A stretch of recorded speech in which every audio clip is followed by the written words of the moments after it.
નમસ્કાર મિત્રો, સ્વાગત છે તમારું ખેડૂત સમાચાર ચેનલમાં।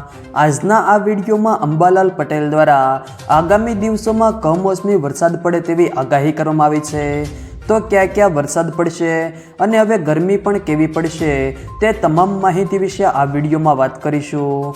વિડીયોમાં આગળ વધતા પહેલાં જો તમે અમારી ચેનલમાં નવા છો તો નીચે લાલ કલરનું સબસ્ક્રાઇબ બટન આપેલું છે તેને દબાવીને બાજુમાં રહેલા ઘંટી બટનને પણ દબાવી દેજો, જેથી અમારા આવનારા તમામ વિડીયોની માહિતી તમારા સુધી મળતી રહે। તો ચાલો શરૂ કરીએ આજનો આ વિડીયો।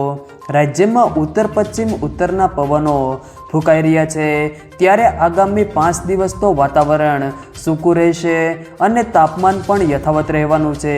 અમુક વિસ્તારમાં 1 થી 2 ડિગ્રી તાપમાન વધવાની શક્યતાઓ છે।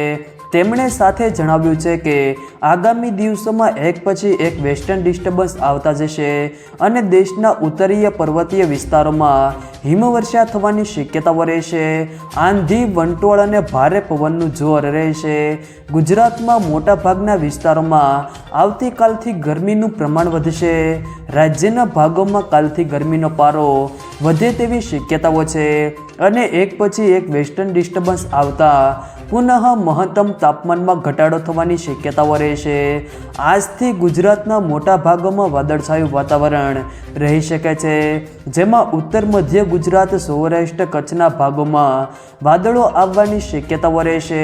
28 થી 29 તારીખમાં ગરમી પવનની શક્યતાઓ રહેશે। 30 થી 31 માર્ચના રોજ ફરી પલટો આવશે। મહારાષ્ટ્રના ભાગોમાં વાદળો આવવાની શક્યતાઓ રહેશે અને સાથે ગુજરાતના ભાગોમાં પણ વાદળો આવી શકે છે। અંબાલાલ પટેલે વધુમાં જણાવ્યું છે કે 1 થી 3 એપ્રિલ સુધીમાં વાદળો આવશે અને 5 એપ્રિલ સુધીમાં અરબસાગરનો ભેજ અને બંગાળના ઉપસાગરનો ભેજને કારણે ગુજરાતના ભાગોમાં વાદળછાયું વાતાવરણ રહેશે। અમુક ભાગમાં ગાજવીજ સાથે વરસાદની શક્યતાઓ રહેશે। આ સાથે તેમણે જણાવ્યું છે કે 6 થી 8 એપ્રિલમાં હવામાનમાં પલટો આવશે અને વાદળછાયું વાતાવરણ અને રાજ્યના કોઈ ભાગોમાં આંધી, વંટોળ અને પવનની શક્યતાઓ રહેશે।